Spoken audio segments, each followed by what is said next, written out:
Selamat pagi, salam sejahtera. Terima kasih kerana bersama dengan saya di Nazilin Unity Channel. Bagi yang menanti-nantikan berita kemenangan, berita baik untuk Pakatan Harapan BN juga Anwar Ibrahim, ini dia. Sila sebarkan berita kemenangan dan juga berita baik untuk Pakatan Harapan dan juga BN ini.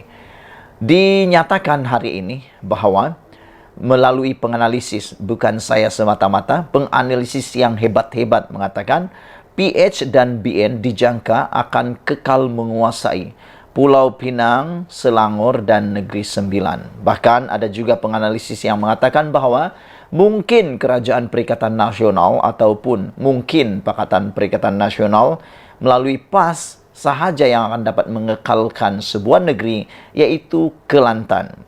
Mereka kata, beberapa orang penganalisis mengatakan bahawa akan ada persaingan sengit di Terengganu dan di Kedah, dan tidak mustahil untuk Kerajaan Pakatan Harapan BN melalui Kerajaan Perpaduan dapat merampas Terengganu dan juga Kedah. Kerana sebelum ini Kedah ialah kerajaan milik Pakatan Harapan, tetapi kerana rampasan ataupun kerana beberapa pergolakan politik di Kedah, akhirnya PAS memerintah di Kedah dengan diketuai oleh PAS dengan diketuai oleh Ketua Menteri mereka Sanusi Maknor. Tapi kali ini penganalisis kata Pulau Pinang, Selangor dan Negeri Sembilan bakal dapat dikekalkan. Bahkan dua buah negeri yang seperti saya nyatakan tadi, Kedah dan Terengganu akan tidak mustahil boleh dirampas oleh Pakatan Harapan BN. Kerajaan Perpaduan iaitu gabungan Pakatan Harapan dan Barisan Nasional BN dijangka kekal mentadbir di Pulau Pinang, Selangor dan Negeri Sembilan selepas PRN yang berlangsung pada 12 Ogos. Penganalisis politik Dr. P. Sivamurugan berkata, PN pula akan terus mentadbir Kedah, Kelantan dan Terengganu. Status quo mungkin berlaku di 6 negeri yang terlibat dalam PRN itu, cuma dengan majoriti undi akan menurun dan nampaknya kerusi-kerusi Dewan Undangan Negeri DUN Melayu lebih goyah. Sekiranya tidak ada sabotaj dalaman, gabungan parti-parti sedia ada boleh menang. Namun, setiap parti perlu juga melihat soal pemilihan calon dan isu-isu dalaman parti dalam masa sama tidak memainkan isu 3R, iaitu bangsa, agama dan institusi diraja. Ini untuk memastikan negara ini dapat bergerak ke depan. Setiap gabungan politik perlu mengelak daripada terus memainkan isu-isu sensitif bagi memastikan keharmonian politik ini dapat dipertahankan. Barulah generasi akan datang melihat dan inilah bentuk acuan yang bersesuaian dengan keadaan semasa, katanya.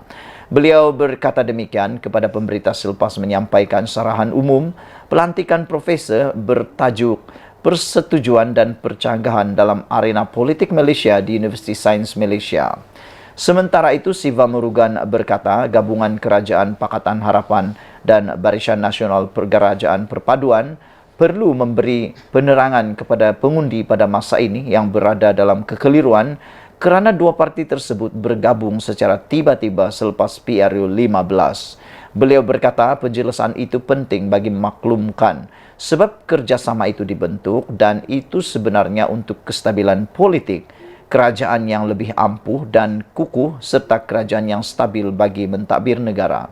Ini kerana mereka parti politik yang bergaduh sebelum ini tiba-tiba bergabung. Tetapi ini bukan baharu. Sejak tahun 1969 lagi perkara ini sudah berlaku dan pentingnya pimpinan atasan parti menerangkan kepada setiap peringkat tentang kepentingan kerjasama ini dibentuk. Ia bagi memastikan kestabilan politik, kerajaan yang lebih kukuh, ampuh dan dengan majoriti yang lebih besar, dan jika ia tidak dilakukan, keadaan akan jadi tidak menentu, katanya. Katanya lagi jentera PH dan BN juga perlu turun padang untuk terus turun bagi menjelaskan, mengelak pengundi yang memang menyokong parti mereka sebelum ini beralih arah dan dalam masa sama menarik sokongan pengundi lain mengundi parti politik tersebut, kata mereka lagi. Kata penganalisis politik ini, iaitu Profesor Dr. P. Sivamurugan. Saudara-saudara sekalian, saya setuju dan saya Ya, saya setuju dengan apa yang dikatakan oleh penganalisis politik ini, yaitu Profesor Dr. P. Sivamurugan, apabila 3 kawasan, yaitu Pulau Pinang, Selangor, dan Negeri Sembilan, bakal dikekalkan untuk kerajaan perpaduan. Namun demikian, perkara tentang penerangan, penjelasan kepada ahli akar umbi dan juga pengundi perlulah disegerakan oleh kerajaan perpaduan ini bagi menjelaskan mengapa 2 parti politik yang bergaduh ini, yaitu Pakatan Harapan dan BN, tiba-tiba bergabung selepas pilihan raya umum ke-15. Ini supaya mereka tahu bahawa penggabungan ini adalah kerana atas nilai dasar mahu menjaga kestabilan negara, keamanan negara. Selain daripada itu, ianya bertujuan untuk membentuk kerajaan yang lebih ampuh, kukuh, dan kerajaan stabil yang mentadbir negara. Kerana kita sudah melalui kerajaan yang benar-benar tidak stabil semasa kerajaan pimpinan Perikatan Nasional dahulu. Kerajaan benar-benar tak stabil apabila berlaku perubahan kerajaan sebanyak lebih daripada 2 kali, 3 kali kerajaan sepanjang 5 tahun. Bayangkan, bukankah itu satu indikator isyarat bahawa negara ini perlu diperbaiki secepat mungkin. Kalau nak jadi negara maju, kalau nak negara kita terus dapat bersaing, kita kena berfikir untuk kestabilan dan bukan lagi hanya semata-mata parti politik. Sekian dulu untuk kali ini. Ikuti terus ulasan selepas ini. Jangan lupa tekan butang subscribe. Tekan butang subscribe itu percuma. Bye-bye.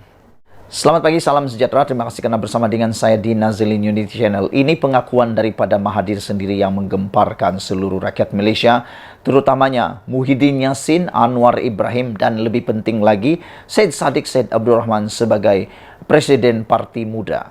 Mahathir mengakui pada pagi ini bahawa Dr. M mengakui bahawa proklamasi orang Melayu sukar tarik orang muda. Saya nak bagi tahu Tun Mahathir mungkin kepada juga semua orang yang menonton channel ini, orang muda sekarang ini tak sama dengan zaman Mahathir Mohamad dahulu memulakan parti politik atau memulakan karier politik. Orang muda pada waktu ini pemikirannya lebih dinamik, lebih progresif, dan yang lebih penting lagi sudah terbuka kepada pelbagai perkara, termasuklah isu-isu seperti perkauman dan keagamaan. Orang muda sekarang sudah dapat menerima kesamaan ataupun sudah dapat menerima bahawa negara ini adalah negara yang majmuk. Kita sudah biasa mula tinggal dengan rakyat yang pelbagai, bangsa, agama, dan juga keturunan. Bahkan sekarang ini dengan media massa yang terbuka, dengan sekarang ini pengangkutan yang telah maju, ada kapal terbang, semua orang mampu naik kapal terbang. Orang Sabah dah kenal orang Semenanjung Malaysia, orang Semenanjung Malaysia dah kahwin orang Sabah dan Sarawak, ada keluarga, bahkan ada sudah yang menetap di Sabah Sarawak. Jadi itu sebabnya, mungkin sebabnya itu orang muda, itulah sebabnya orang muda sukar untuk tertarik dengan proklamasi orang Melayu. Ini diakui sendiri oleh Mahathir. Pengasas proklamasi orang Melayu, Dr. Mahathir Mohamad, mengakui sukar menarik sokongan orang muda kepada inisiatif itu yang disokong pemimpin parti pembangkang seperti PAS dan Bersatu. Beliau berkata, orang muda tidak mengikut sejarah, negara dan perjuangan pemimpin dulu. Saya tidak setuju dengan apa yang Mahathir kata ini. Apabila Mahathir kata orang muda tidak mengikut sejarah negara dan perjuangan pemimpin dulu, saya tidak setuju. Saya sebagai seorang anak muda, orang Sabah, saya tidak setuju apabila Mahathir kata orang muda tidak mengikut sejarah. Siapa kata orang muda tak ikut sejarah? Orang muda ikut sejarah. Kita lah yang paling suka sejarah sekarang. Tanya saja orang muda-muda sekarang ni lebih berminat. Sebenarnya berminat ikut sejarah yang tepat, bukan ikut sejarah ahli politik. Saya nak kata ada 2 beza sejarah yang betul dengan sejarah ahli politik punya. Versi sejarah ahli politik. Saya kalau nak tahu, saya ini bukanlah pakar sejarah sangatlah, tapi membesar dengan ilmu sejarah. Di universiti dulu belajar sejarah. Saya memang belajar sejarah. Itu sebab saya tidak setuju dengan Tun Mahathir kata bahawa orang muda tidak mengikut sejarah. Saya ikut sejarah, saya orang muda. Dan bagaimana anda? Kita orang muda ikut sejarah. kita ikut sejarah. Cuma sejarah ini ada dua versinya yang harus kita hati-hati. Yang satu tuh sejarah ilmunya, yang ada ilmu. Yang satu lagi sejarah versi politik. Yang tak elok itu ialah, bukan tak elok sangatlah, tapi yang sukar untuk kita mengerti dan kadang-kadang berubah mengikut dinamik politik ialah sejarah versi politik. Ini kayak yang dimaksudkan oleh Tun Mahathir bahwa orang muda tidak mengikut sejarah. Orang muda ikut ilmu sejarah yang kita belajar di universiti, di sekolah maupun di mana-mana sejarah yang secara tidak formal itu kita ikut. Tapi kalau versi politik, ini mungkin yang dimaksudkan oleh Tun Mahathir. Saya pikir sejarah versi politik itu harus dimengertikan dengan berhati-hati. Karena sejarah dalam versi politik itu adalah mengikut acuan politik semata-mata untuk kepentingan pribadi atau parti politik tertentu. Selepas itu, kalau Tun Mahathir kata orang muda tidak mengikut sejarah dan perjuangan pemimpin dulu, ini pun saya tak setuju. Kerana orang muda sekarang sangat menghormati pemimpin-pemimpin terdahulu, termasuklah Tun Mahathir Mohamad sendiri. Siapakah orang muda di Malaysia ini yang tak kenal sejarah negarawan ini? Kita kenal Tun Mahathir, kita hargai Tun Mahathir, kita tahu sumbangan Tun Mahathir kepada Malaysia banyak, kita tak nafikan. Dia adalah bapa kemajuan Malaysia. Boleh kata juga bapa kepada perindustrian Malaysia. Dialah yang memperkenalkan proton, dialah juga yang memajukan Malaysia. Tetapi kita tahu dia juga yang memperkenalkan wawasan 2020. Kata Tun Mahathir Mohamad, kita hadapi masalah dengan orang muda kerana mereka tidak mengikuti sejarah negara, perjuangan negara kita, kata Mahathir. Banyak daripada orang muda tak faham, kata Mahathir. Dia cakap mereka sekarang okey, tapi dia berada dalam keadaan okey sekarang sebab kita, kata Mahathir. Ya, betul lah tu. Kita okey sekarang sebab Mahathir. Tapi untuk mengikut Mahathir punya kehendak dan telunjuk yang seterusnya, kita tak okey. Kita ikut kepimpinan yang terbaru terkini. Takkanlah sampai bila-bila nak ikut telunjuk Mahathir baru kita okey. Kita hormati Tun Mahathir sebagai negarawan kita yang ulung, negarawan kita yang terbaik. Tapi untuk terus ikut telunjuk beliau, itu tak okey. Kita nak mempunyai negara yang benar-benar mengikut acuan pemimpin semasa. Sebelum ini, proklamasi itu dilaporkan bertujuan untuk menyatukan orang Melayu melangkaui garis politik. Malaysia kini melaporkan semua pihak yang menandatangani proklamasi itu sepakat untuk bekerjasama pada PRN akan datang. Saudara-saudara sekalian, itu pendapat saya tentang apa yang dikatakan oleh Dr. Mahathir tentang proklamasi orang Melayu, sukar tarik orang muda. Itu pada pendapat saya mengapa anak-anak muda kurang tertarik, kerana apabila orang-orang muda sekarang sudah mula berfikiran terbuka, mula berfikiran lebih kritikal dan kritis untuk menilai keadaan yang tertentu. Dan saya juga tidak setuju apabila Mahathir kata banyak daripada orang muda tak faham. Dia cakap mereka sekarang okey, tapi dia berada dalam keadaan okey sekarang sebab kita, kata Mahathir. Apabila Mahathir juga kata orang muda tidak mengikut sejarah negara dan perjuangan pemimpin dulu, ini pun saya tidak setuju sebab orang muda sekarang mengikuti sejarah dan juga menghormati perjuangan pemimpin dulu. Dengan kata lain, kalau dimengertikan secara sejarahnya, boleh kata mungkin dalam pengertian saya, mungkin Mahathir cuba mengaitkan dengan nilai patriotisme dan nasionalisme dalam kalangan orang-orang muda. Orang-orang muda sekarang adalah orang muda yang ada nilai patriotisme, nilai nasionalisme sebenarnya. Kalau dikata mereka tidak mempunyai nilai nasionalisme dan nilai patriotisme, saya tidak setuju. Harap-harap Tun Mahathir terus kekal kuat, sehat melihat negara Malaysia ini mencapai negara maju seperti yang beliau impikan. Sekian dulu untuk kali ini. Ikuti terus ulasan selepas ini. Selamat pagi, salam sejahtera. Terima kasih karena bersama dengan saya di Nazilin Unity Channel. Saudara, ini satu lagi pendedahan daripada Anwar Ibrahim yang pastinya akan membuat Muhyiddin makin merana. Manakan tidak? Kemarin Muhyiddin kata Anwar berbohong tentang pelupusan hutang Felda. Kali ini pula Anwar kata dengan tegas dan lebih konsisten. Anwar kata, saya yang lupuskan hutang Ponoroka Felda. Saya ulang sekali lagi.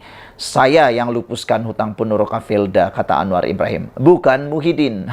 Muhyiddin pernah umum tapi tak laksana. Muhyiddin pernah umum tapi tiada bukti hitam putih.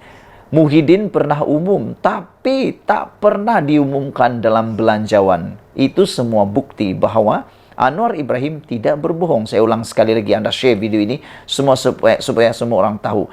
Anwar kata, saya yang lupuskan hutang Ponoroka Felda. Kerana satu, buktinya melalui pengurusi baharu Felda mengatakan bahwa tiada bukti hitam putih kepada Felda. Itu bukti pertama. Bukti kedua, pengerusi Felda kata dia mengakui pernah diumumkan tetapi tidak pernah dilaksanakan. Itu bukti yang kedua. Pengerusi Felda sendiri yang cakap. Dan yang ketiga, Anwar pula cakap. Nah, ini memang Anwar sendiri cakap.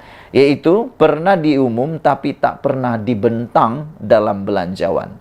Anda harus tahu, umum saja tidak dibentang itu tiada gunanya, tiada maknanya. Dengan kata lain, kita boleh cakap-cakap di restoran, kedai kopi, tapi kalau tidak bertulis, tiada janji yang bertulis, semua itu jadi sia-sia. Jadi tiga perkara itu menunjukkan bukti Anwar Ibrahim tidak berbohong. Dan kali ini dia kata, sayalah yang lupuskan hutang Ponoroka Felda. Perdana Menteri Anwar Ibrahim menegaskan beliau yang menandatangani pelupusan hutang Ponoroka Felda 8.3 bilion. Beliau berkata, walaupun pentadbiran sebelum ini bersetuju menyelesaikan hutang itu, namun janji itu tidak diselesaikan. Ia tinggal janji-janji saja, bosku. Memang ada persetujuan dulu, kata Anwar, tapi tidak selesai. Belanjawan 2021 Perikatan Nasional PN, 2022 Perikatan Nasional, tidak ada peruntukan untuk menyelesaikan dan meluluskan hutang Felda. I stand by this record, kata Anwar Ibrahim. Hanya dalam belanjawan Madani 2023, saya serahkan RM990 juta peruntukan awal untuk melupuskan hutang Ponoroka Felda yang jumlahnya 8.3 bilion, katanya dalam forum temu Anwar di Universiti Utara Malaysia, Sintok, Kedah. Pada Julai 2021, Muhyiddin Yassin yang menjadi Perdana Menteri ketika itu mengumumkan kerajaan bersetuju menyelesaikan hutang Ponoroka Felda berjumlah RM8.3 bilion tertakluk syarat tertentu. Beliau dilaporkan berkata penyelesaian berkenaan akan mengurangkan beban hutang Ponoroka sebanyak 80% dan ia perlu dilakukan untuk memudahkan proses penjanaan semula atau restart Felda. Awal hari ini, Muhyiddin menafikan kenyataan Anwar ketika beliau menjadi Perdana Menteri tidak melakukan apa-apa untuk melupuskan hutang Ponoroka Felda. Muhyiddin menuduh Anwar sebagai pembohongan. Anwar melakukan pembohongan besar sambil menyatakan ketika dalam pemerintahan PN rancangan itu telah dilaksanakan. Namun demikian, apa yang telah disahkan, dijelaskan melalui Anwar Ibrahim dan juga pengerusi Felda yang baru, nampaknya apa yang dikatakan oleh Anwar Ibrahim itu ada kebenarannya. Apabila pengurusi Felda baru kata tiada bukti hitam putih, lepas itu yang kedua pernah diumum tapi tidak dilaksanakan, dan Anwar kata juga macam yang baru kita baca tadi, tidak pernah dibentangkan dalam belanjawan. Apabila mana-mana janji tidak dibentang dalam belanjawan, itu samalah dengan kempen semata-mata. Kamu pernah ikut kempen kan? Pernah hadir ceramah kempen kan? Nah, dalam ceramah kempen tu dia boleh tawarkan bulan sekali diberikan kepada Anda. Dia boleh kata nanti saya buat jalan raya emas, daripada tamu daripada pekan sampailah ke rumah Anda. Itu waktu campaign. Dia boleh janji, tapi laksana belum tentu. Hanya akan laksana kalau sudah masuk dalam belanjawan dan telah pun dimasukkan dalam hitam putih. Sekian dulu untuk kali ini, share video ini. Kita jumpa lagi. Malaysia kita punya, kita juga sama-sama cintai Malaysiaku. Bye-bye.